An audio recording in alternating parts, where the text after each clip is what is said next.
ગઈકાલે સવારે અમને એવી ખબર પડી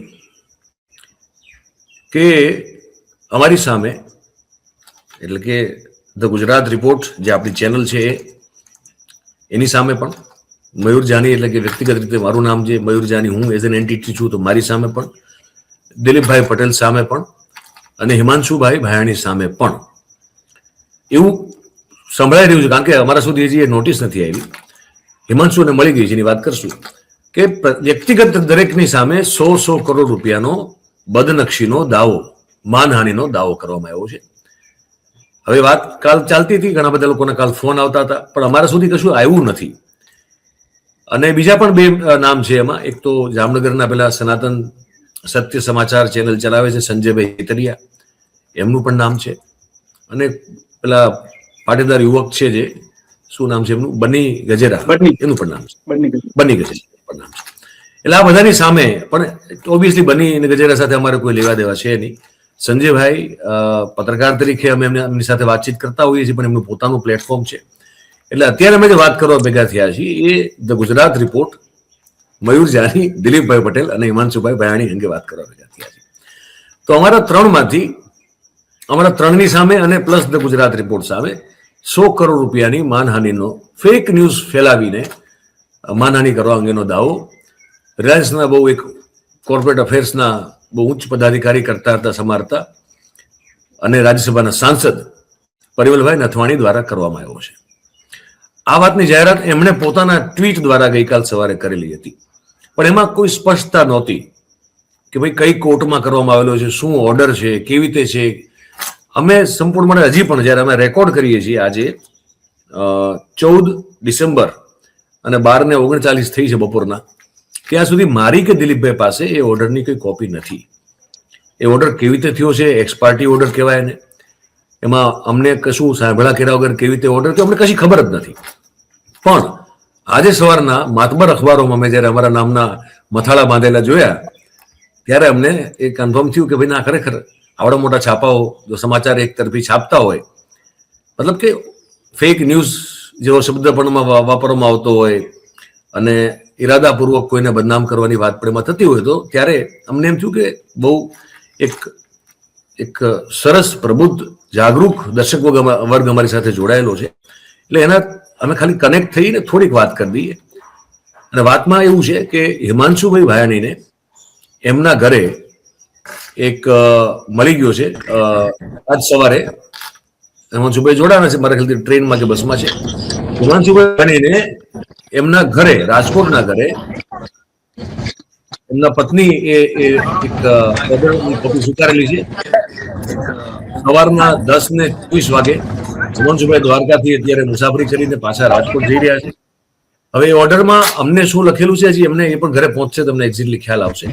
પણ અમારું ખાલી એટલું કહેવાનું થાય કે આ જે અમે સવારના પૂરમાં હેડલાઇન એટલે લિંકનો કદાચ પ્રોબ્લેમ છે, એટલે મને કોર્ટ બેલીફ તરફથી પેપર્સ આવી ગયા છે રાજકોટના ઘરે મારા, અને અડાલજના એડ્રેસ પર પણ પેપર્સ ઇસ્યુ થયા છે. એટલે કાલે હું કલેક્ટ કરી અમદાવાદ કોર્ટથી નવરંગપુરાથી કે બેલીફ આવ્યા તમને નંબર આપ્યો છે કીધું છે. એટલે આ મૂળ વાત એ છે કે એમને મળી ગયા છે, અમને જ બાકી છે, મને દિલીપભાઈને બંનેને આજે રેકોર્ડ કરીએ છીએ ત્યારે બાકી છે. કોર્ટના ઓર્ડરમાં અમને જે સાંભળવા જાણવા મળે છે, હિમાંશુ એમના પત્ની પાસે વંચાવ રહેવું જેટલું કીધું એટલું સંજયભાઈ ચિતરિયાને ગઈકાલે મળી ગયો છે. એમને પણ એ પણ જામનગર હાજર નથી. એટલે એમાં જે સમજ પડે છે એવું છે કે ભાઈ શુક્રવારે એટલે કે 12 તારીખે સાંજની આસપાસમાં ઓર્ડર નીકળેલો છે. અને એ ઓર્ડરમાં એવું લખેલું છે કે લખાયાના 48 કલાકમાં એમને જે પણ વાંધો છે કે એમની સામે જે કન્ટેન્ટમાં વાંધો છે એને લઈને કન્ટેન્ટને તમારે સોશિયલ મીડિયા પ્લેટફોર્મ્સ ઉપરથી દૂર કરી દેવા. અમને જ્યારે પણ એ ઓર્ડર મળશે ત્યારથી એનો અમલ થશે. અને સર કોર્ટનો ઓર્ડર હશે તો ઓબ્વિયસલી અમે કોર્ટના ઓર્ડરનું પાલન કરશું. કારણ કે જો ઓર્ડર કરી દીધો હોય તો એનું પાલન ન કરવું એ દેશના નાગરિક તરીકે વ્યાજબી ન કહેવાય બિલકુલ. અને અમે સંપૂર્ણપણે આ દેશના તમામ કાયદા અને કાનૂનને માન આપીને જીવતા લોકો છીએ. એટલે જો કોર્ટનો આદેશ હશે જે અમારા સુધી પહોંચશે ને પછી અમે જોશું, વાંચશું એને, તો જો દૂર કરવાની વાત હશે તો અમે ચોક્કસપણે કરશું. હિમાંશુ હમણાં સાંજ સુધીમાં આજે પહોંચી જશે ને એ પણ વાંચશે એને. અને એ પછી હવે શું કરવાનું એ કહી દીધું તમને. એના પહેલા આ તમે જોઈ લો કે આ રીતે આજે ગુજરાતના મુખ્ય છાપાઓના મથાળાઓમાં અમને સ્થાન મળેલું છે. આમાં દિલીપભાઈ, આમાં તમે રહી ગયા છો હેડલાઇનમાં. કેમ? તમે તો સિનિયર છો મારાથી.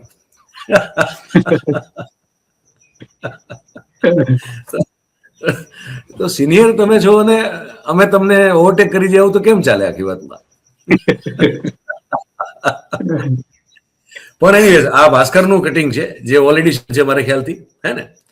પછી અમે તમને દેખાડી દઈએ કે સંદેશમાં પણ છપાયેલું છે, અકેલામાં પણ છપાયેલું છે.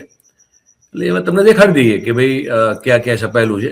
જો તમારા સુધી ન પહોંચ્યું તમને ખબર પડે. આ ભાસ્કરની રાજકોટ એડિશનમાં છપાયેલું છે, હે ને? ત્યાં પણ આ છે, ત્યાં આજકાલમાં પણ છપાયેલું છે, હે ને? મયુર જાની હિમાંશુ પાણી પત્રકાર સામે 100 કરોડનો બદનક્ષીનો દાવો, લાયન સફારીથી માંડી અને વિવિધ મુદ્દે સાંસદ રથવાડીને બદનામ કરવાનો આક્ષેપ. આમાં મજાની વાત છે કે અમે હારવાર એ પણ સ્ટડી કરી રહ્યા છીએ કે જે દરેક છાપામાં છપાયેલું છે એની લેંગ્વેજ અને એની આખી કોપીની જે રચના છે એ કયા પ્રકારની છે. તો અમને સમજાય એવું છે કે એ બધી જગ્યાએ એક સરખી છે. એના જે બધા કારણો અને એ બધી વસ્તુ છે અમે જ્યારે લીગલી ફાઇટ કરશું તો આખા મુદ્દામાં અમે જવાના છીએ. પણ તમને અત્યારે દેખાડી દઈએ કે આ બધું થઈ રહ્યું છે અત્યારે. અને હજી એક છે સંદેશની કોપી છે, તમને એ પણ દેખાડી દઈએ. આ સંદેશમાં છપાયેલા સમાચાર છે અને એમાં શું લખેલું છે એ પણ તમને કહી દઈએ.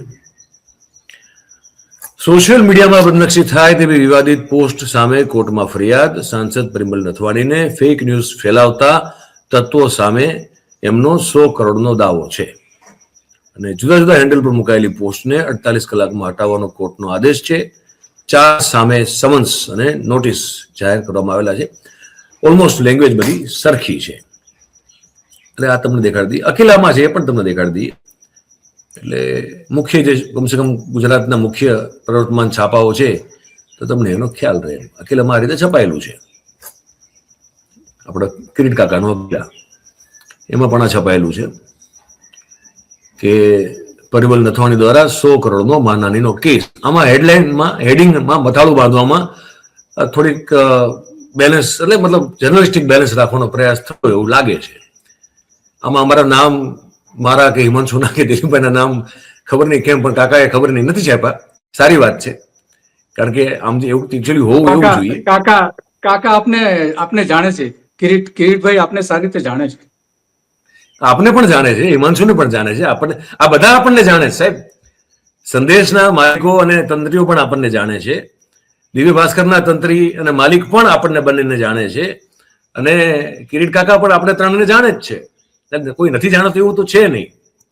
પણ આપણે ખેર, મેં કીધું કે એના ઉપર આપણે ટિપ્પણી નહીં કરીએ. એ બધું કોર્ટમાં જ્યારે હાજર થશું ને આપણે આપણી લડાઈ લડશું ત્યારની વાત છે આખી. હિમાંશુ